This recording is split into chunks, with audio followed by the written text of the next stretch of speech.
안녕하세요, 설계쌤입니다. 오늘은 저희 열 처리에 대해서 한번 알아볼 건데요. 네, 별 두 개 붙어 있죠. 이제 새로운 개념이 등장해서 좀 어려울 수는 있는데 한번 이제 이해가 되고 나면은 받아들이는데 그렇게 어렵지 않은 부분입니다. 그렇지만 문제가 나올 수 있는 데가 많다 보니까 자주 출제가 되는 편이고요. 이 부분도 이제 나름대로 암기를 해야 될 부분도 있으니까 잘 정리해서 암기하시고 같이 공부해 보면 될 것 같습니다. 자, 그럼 바로 한번 시작해 볼게요. 우선 열 처리. 제품에 열을 가하거나 열을 식혀줌으로써 내가 원하는 방향으로 처리한다는 개념이에요. 열을 이용해서 내가 원하는 어떤 기계적 성질을 얻기 위해 제품을 뭔가 처리를 해준다 라고 보시면 될 것 같습니다. 자, 그래서 여기 나와 있죠. 금속 또는 합금 이런 것에 내가 원하는 기계적 성질을 만들어내기 위해서 혹은 개선하기 위해서 냉각하거나 가열하는 그런 기술이다 라고 되어 있습니다. 자, 이런 걸 통해서 그럼 뭘 얻을 수 있냐, 어떤 기계적 성질을 개선할 수 있냐. 열처리의 목적이 옆에 나와 있죠. 내부 응력이라는 걸 제거를 할 수가 있습니다. 내부 응력이란 뭐냐? 이제 응력이 제품 혹은 재료에 뭔가 가해지는 혹은 작용하는 그런 힘들을 우리가 응력이라고 하는데 대응력의 개념이죠. 자, 그런 것들이 이제 외부에서 주어진 응력이 아니라 내부에서 작용하고 있는 어떤 응력이 있을 수가 있습니다. 이게 왜 있냐?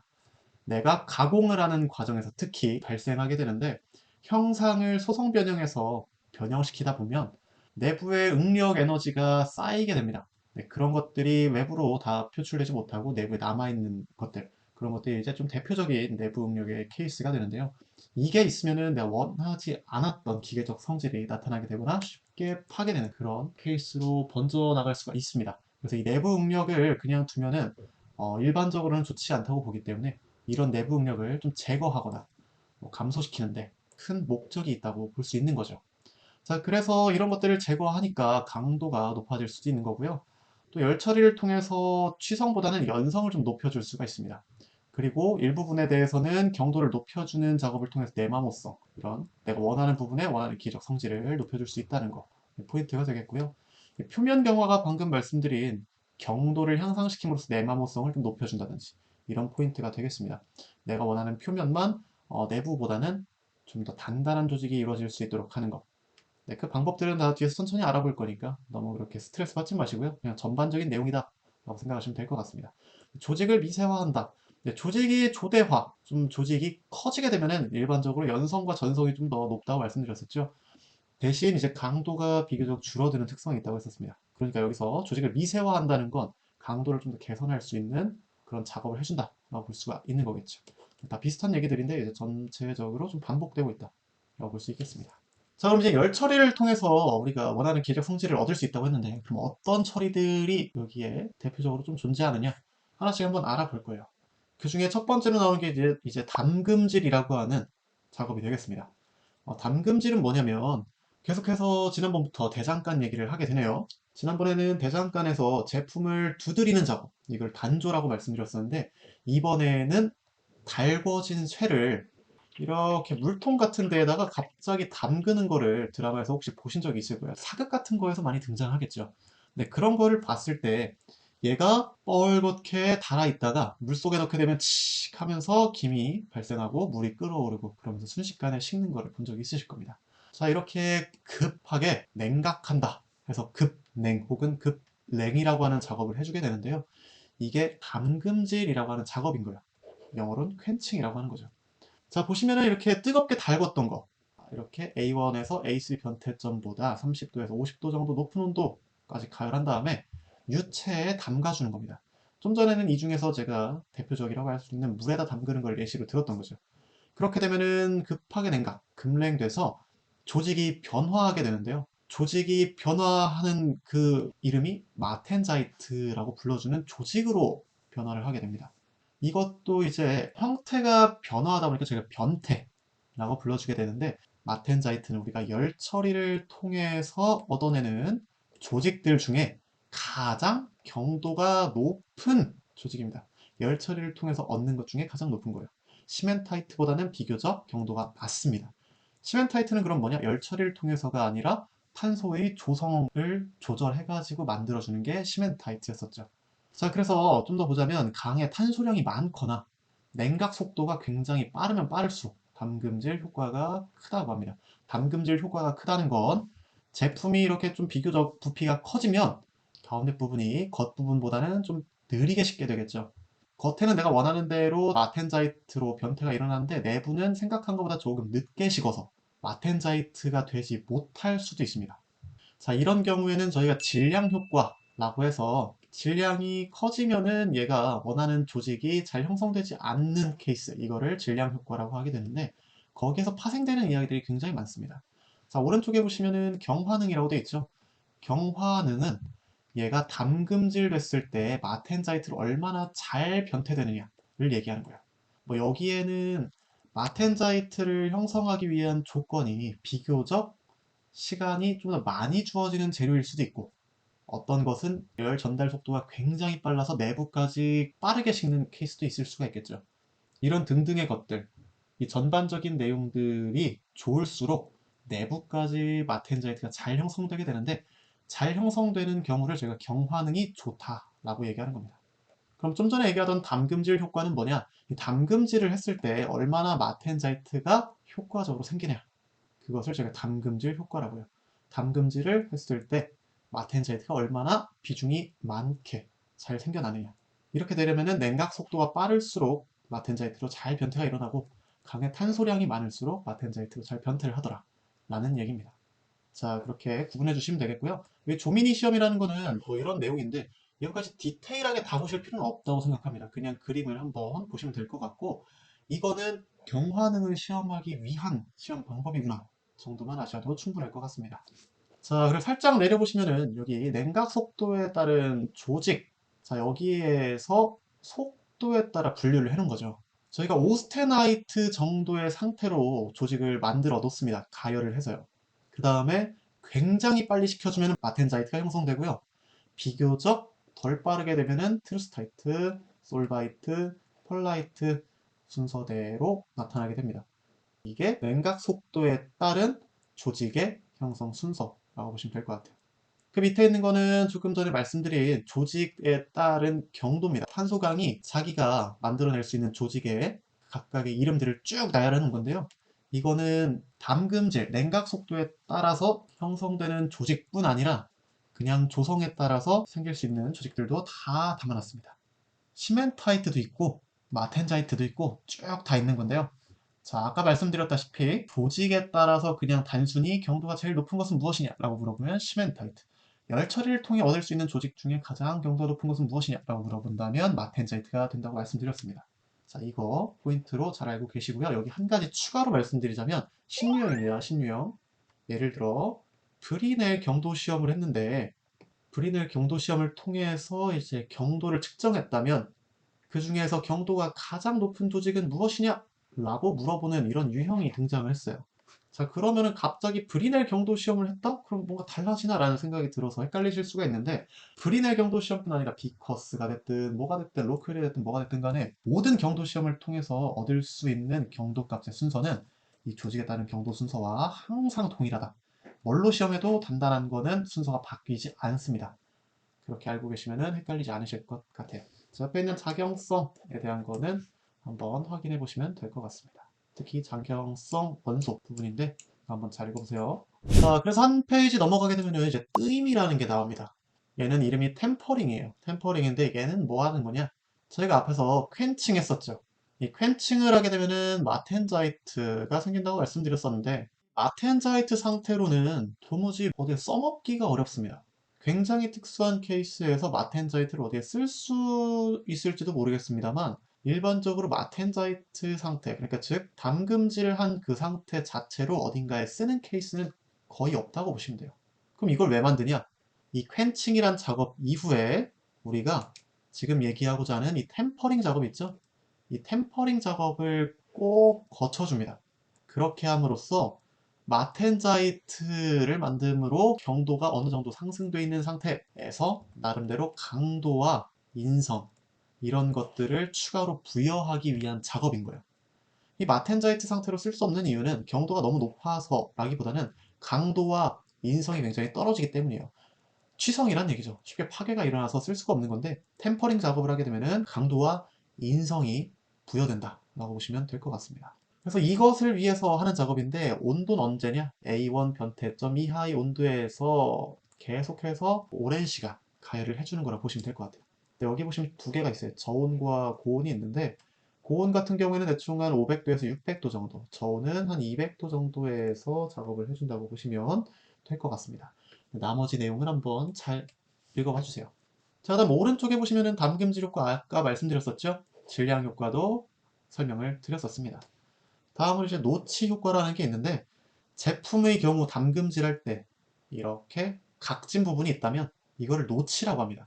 이렇게 각진 부분이 있으면 여기에는 응력 집중이라는 게 발생해서 좀 파괴가 쉽게 일어나더라. 그 얘기입니다. 그래서 이걸로 인해 쉽게 뭐 파괴가 되기 때문에 강도가 좀 줄어드는 케이스가 있는데 이런 것들을 전반적으로 저희가 노치 효과라고 불러주는 겁니다. 한번 읽어보시면 충분히 이해가 되실 것 같아요. 자, 내려볼까요? 자, 내려오시면은 이제 풀림이라는 게 있어요. 풀림. 풀림은요, 조직을 조정하기 위해 연화시키기 위한 열처리다. 자, 여기에서 원하는 건 연화시키는 거예요. 연화. 좀 연성을 부여하기 위한 작업이라고 보시면 되겠죠. 자, 그래서 보시면은 A1에서 A3 변태점보다 30에서 한 50도 정도 높은 상태로 가열하고 불순물을 방출하여 내부 응력을 제거한다. 라고 되어 있습니다. 네, 전반적으로 내부 응력을 제거하는 건 대부분의 열 처리 작업에서 항상 추구하는 바고요. 여기선 특히 연화시킨다고 말씀드렸었죠. 네, 저희가 이 제품이라든지 재료를 가열하려면 가열로, 로 안에다가 집어넣고 가열해 주게 되는데 그 로가 이제 달궈지려면 굉장히 오랜 시간이 걸립니다. 가열하는데 오랜 시간이 걸린다는 거는 냉각시키는데도 상당히 오랜 시간이 걸린다고 볼 수 있겠죠. 자, 그래서 풀림 얘기하다가 이 로 얘기는 왜 했냐? 저희가 풀림을 다른 말로 노냉이라고 하기도 합니다. 자, 가열로 가열시켜서 우리가 재료 혹은 제품을 가열시켰었죠? 내가 원하는 온도까지 가열이 된 다음에 그냥 로에 연결했던 전원을 차단해 버리는 거예요. 혹은 가열하던 걸 이제 그만 가열하는 거예요. 그러면은 로와 함께 안에 있던 제품이 서서히 식겠죠. 근데 굉장히 천천히 식을 겁니다. 그거를 저희가 노와 함께 같이 냉각시킨다 해서 노냉이라고 많이 불렀었는데 이제는 풀림, 어닐링이라고 불러주는 게 더 전문적인 이야기예요. 근데 이거는 여러분이 이미지화할 때 좀 도움이 될 것 같아서 말씀드린 거고요. 즉 이거는 냉각시키는 속도가 굉장히 느린 겁니다. 굉장히 느리게 냉각시키는 거다 라고 보시면 되겠고요. 이거를 통하면 연성이 크게 부여된다 라는 게 이제 포인트가 되겠습니다. 다음으로 이제 분림, 노멀라이징이죠. 네, 이거는 저희가 일반적으로 공냉이라고도 불러요. 노냉은 로와 함께 냉각시킨다 해서 노냉이라고 그랬었죠. 공냉은 공기 중에서 냉각시킨다 해서 공냉이라고 불리는 거예요. 근데 이것도 요즘에는 불림 혹은 노멀라이징이라고 불러주시는 게 더 좋을 것 같습니다. 자, 그럼 불림은 언제 하는 거냐? 이거는 내가 이 제품을 특별히 뭐 연화시키겠다 까지는 아니고 이 제품이 갖고 있는 뭐 잔류 응력이라든지 아니면은 일부 취성이라든지 이런 것들을 개선하고자 하는 거야. 조직 자체를 표준 상태로 만들어서 내가 얘를 가공함에 있어서 생겨났던 이런 조직의 불균일성을 제거하고자, 그래서 표준화라는 게 중요하다고 말씀드렸었는데 이 제품 전체의 조직을 표준화시켜서 균일한 강도, 균일한 기계적 성질을 얻고자 하는 것이다 라고 보시면 될 것 같습니다. 자, 그리고 가열 온도는 A1에서 ACM 전보다 30에서 50도 정도 높다라고 말씀드릴 수 있을 것 같습니다. 자, 포인트는 공기 중에서 냉각하는 거다 라는 이야기죠. 자, 오른쪽에 있는 잔류 응력 잠깐 보실 텐데요. 자, 외부에서 힘이 더 이상 가해지지 않고 있어요. 근데 아직도 잔류하고 있는 내부 응력인 거죠. 자, 앞에서 내부 응력 말씀드렸었는데 외부에서 가해지는 외력이 사라진 다음에도 계속해서 남아있는 내부 응력은 다 잔류 응력이라고 보시면 될 것 같습니다. 자, 좀 내려보시면 여기 항온 열처리 등장합니다. 이 항온 열처리는 지금까지 말씀드렸던 이제 퀸칭, 템퍼링, 어닐링, 노멀라이징, 이거와는 조금 달라요. 퀸칭, 템퍼링, 어닐링, 노멀라이징, 이런 애들은 냉각 속도가 좀 달랐다 뿐이지 가열이 끝나고 나면은 냉각이 시작되거든요. 그러니까 계속 연속적인 온도의 변화가 있어요. 단지 온도의 변화가 빠르냐, 비교적 느리냐, 아주 느리냐, 뭐 이런 식으로 차이가 있는 거였는데 항온 열처리라는 거는 온도의 변화가 연속적이진 않아요. 내가 원하는 어느 온도까지 높인 다음에 그 온도를 계속해서 유지하는 이 시간을 가져요. 이 시간을 갖는 것을 저희가 항온 상태라고 합니다. 항상 유지되고 있는 거예요. 어떤 온도가. 이렇게 온도를 유지하고 있는 열처리다. 자, 그 다음에 이제 내가 원하는 온도까지 이렇게 냉각이 되고 나면 또 냉각된 상태에서도 그 온도를 계속 유지를 해버려요. 자, 이런 식으로 뭔가 유지되는 구간이 있는 것. 이런 열 처리를 저희가 항온 열 처리라고 얘기하는 겁니다. 자, 그럼 이걸 통해서 뭘 얻게 되냐? 자, 한번 읽어볼게요. 공석강을 A1 변태 온도 이상으로 가열한 후에 시간을 유지하면 오스테나이트가 된다. 가열한 후에 시간을 계속해서 유지하게 되면 오스테나이트가 되더라. 라는 거예요. 유지가 이제 포인트인 거죠. 자, 그 다음에 이제 이 오스테나이트를 급냉시켜서 시간 변화에 따라 여러 가지 조직을 얻어낼 수가 있는데 그 여러 가지 얻어낼 수 있는 조직에 대해서 곡선을 그리는 걸 저희가 TTT 곡선이라고 얘기하는 겁니다. TTT 곡선은 그럼 뭐냐? 다음 페이지 보시면 알 수 있을 것 같아요. 자, 여기 살짝 내려보시면은 이 곡선들 있죠? 자, 이 곡선들이 이제 TTT 곡선이라고 하는 겁니다. 이 항온 열 처리를 통해서 내가 어떤 온도에서 어느 정도의 시간을 유지하면 어떤 조직을 얻어낼 수 있는가를 이제 도식화해 놓은 거라 보시면 돼요. 자, 보시면은 일반적으로 다 온도, 시작하는 가열되어 있는 온도 상태는 다 비슷합니다. A1보다 살짝 높죠. 자, 이렇게 오스테나이트를 만들어 놓은 상태에서 좀 떨어뜨리다가 여기 BS라고 하는 게 있어요. 베이나이트 스타트 지점인데 여기에서 이렇게 시간을 좀 오래 끌다가 모두 다 베이나이트로 바뀌고 나서 식히게 되면은 오스템퍼링인 거고 가열돼서 오스테나이트를 만든 다음에 식히다가 살짝 멈춰요. 그 상태에서 다시 냉각시키고 나서 또 유지합니다. 그 다음 다시 템퍼링을 통해서 온도를 높여주고 또 유지하고요. 다시 떨어뜨리는. 자, 이게 이제 막퀸칭인 거예요. 자, 이거는 저희가 각각의 포인트에서 어떻게 한다 라고 구분 지어서 외우시기보다는 이 곡선 자체를 외우시는 게 그 현상을 이해하시는 데 조금 더 도움이 될 거예요. 현상을 이해한다기보다도 현상을 암기하시는 데 훨씬 큰 도움이 될 겁니다. 자, 그다음 마템퍼링 한번 볼게요. 마템퍼링은 냉각시키다가 갑자기 멈춰서 유지를 해요. 근데 유지하는 구간이 마퀸칭과는 다르게 이 MS, 마텐자이트가 형성되는 구간보다 살짝 내려와 있다는 거. 스타트 지점보다. 마퀸칭은 좀 위에였죠. 근데 마템퍼링은 아래입니다. 자, 그래서 이렇게 해서 마텐자이트를 만들다가 다시 냉각시켜서 뒷부분 다시 템퍼링 해준다. 이것이 이제 마템퍼링. 자, 이렇게 대표적인 세 가지만 알아봤어요. 자, 이것들의 설명은 위에서 한번 다시 보겠습니다. 자, 우선 오스템퍼링. 오스템퍼링은요, 이런 작업을 하게 되면은 담금질, 그리고 뜨임을 단순히 진행했을 때보다 연신율과 충격치가 더 높은 조직을 만들어낼 수가 있어요. 강인성이 풍부하고 비틀림이 없는 재료를 얻어낼 수 있다. 어떤 조직이 돼서? 베이나이트 조직이 되세요. 오스템퍼링은 베이나이트 조직이 만들어진다.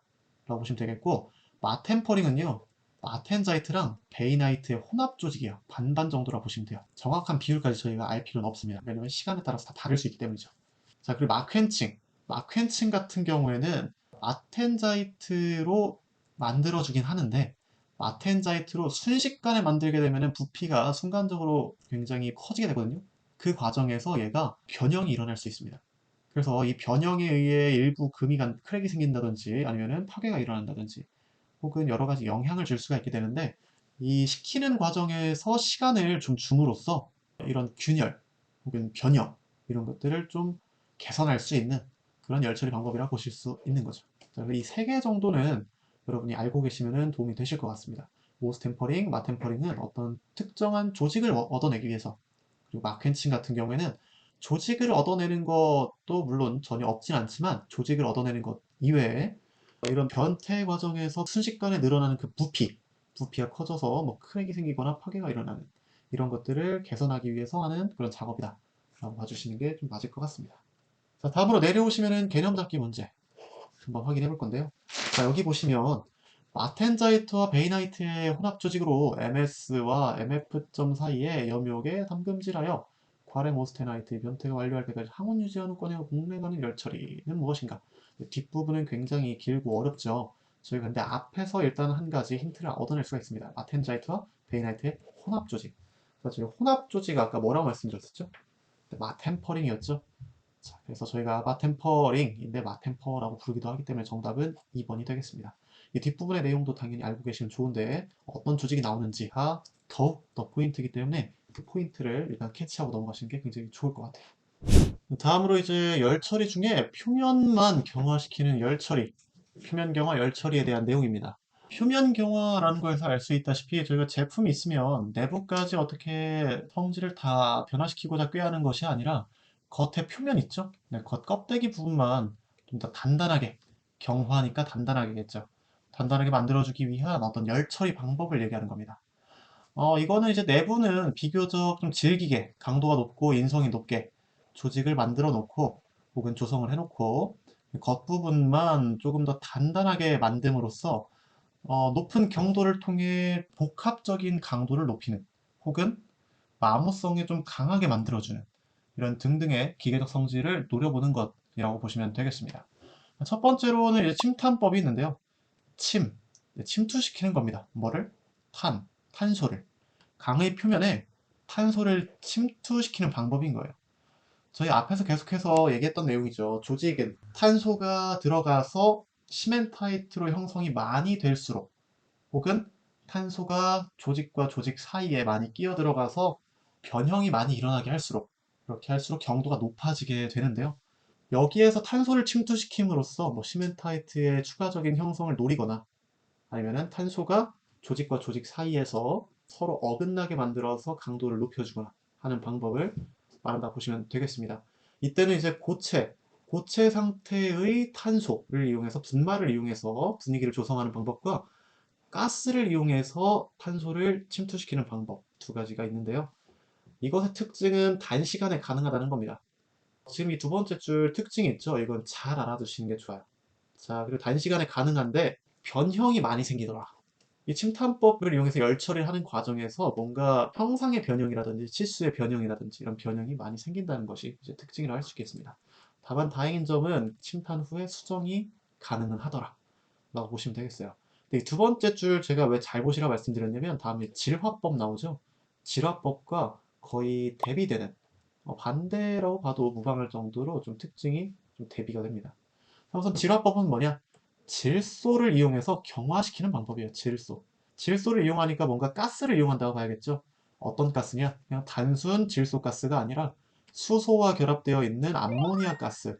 암모니아 가스 분위기 상태에서 가열을 해줌으로써 표면을 경화하는 방법입니다. 이거는 질소 N이죠. N이 침투되어서 표면이 경화되는 것이라고 보면 되시겠어요. 자, 아까 침탄법과 좀 다르다고 했습니다. 변형이 적어요. 침탄법은 굉장히 변형이 많이 생긴다고 말씀드렸죠. 자, 그리고 시간이 많이 걸립니다. 침탄법은 짧은 시간이었죠. 자, 이런 것들이 좀 대표적인 특징이니까 이것들을 주요적으로 보시면 되겠습니다. 자, 그래서 둘이 좀 대척점이 있다 보니까, 대비점이 있다 보니까 어느 정도 반반 이런 느낌으로 작업해 줄 수 있는 게 좀 필요해졌어요. 침탄법의 장점, 그리고 질화법의 장점, 이것들을 어느 정도 좀 섞어 놓은 것을 해주기 위해서 청화법이라는 게 나왔는데, 침탄법과 질화법의 한 가운데쯤 있다. 그래서 침탄질화법이라고도 불러줍니다. 자, 이때는 시아나나트륨 혹은 시아나칼륨을 용융시킨 염용로에서 제품을 한 20분에서 60분 정도 넣어줍니다. 그러면서 이제 가열을 하는 거죠. 그렇게 되면은 침탄과 질화가 동시에 이루어진다. 라고 보시면 되겠습니다. 다음으로 화염경화법. 자, 이거는 화염으로 겉부분을 이렇게 구워주는 거예요. 구워준다고 표현하는 게 왜 그러냐면 겉에 표면만 이렇게 가열이 되기 때문이죠. 자, 그렇게 해서 얘가 가열된 다음에 급속도로 냉각을 시켜주는 겁니다. 어디서 봤던 거죠? 네, 아까 담금질 하는 거랑 비슷합니다. 근데 이거는 겉에 표면만 담금질이 되는 거라 보시면 돼요. 그래서 겉의 표면이 담금질에 의해 경화되는 것이다. 라고 보시면 될 것 같고요. 다음으로 이제 고주파 경화법이 있는데, 고주파 경화법도 이제 표면만 가열하고서 그 다음에 급냉시켜주는 거예요. 근데 가열하는 방법이 다를 뿐입니다. 화염경화법은 산소 아세틸렌 가스로 화염을 만들어서 가열시켜줬었고요. 고주파 경화법은 고주파 유도 전류를 이용해서 표면을 가열해주는 겁니다. 마찬가지로 급냉을 해주고, 그런데 특징이라고 하면 고주파 경화법 같은 경우에는 고주파 유도 전류를 이용하다 보니까 대량 생산이나 전자동화가 좀 가능하다는 점. 그리고 가열하는 것이 좀 균일하게, 화염경화법보다는 균일하게 가열이 될 수 있다 보니까 경화층 자체가 훨씬 더 균일해진다. 라는 것이 특징이 되겠습니다. 네, 옆에 있는 이 조직 사진들은 참고만 한번 해보시고요. 좀 더 내려오시면 이제 금속 침투법이 있어요.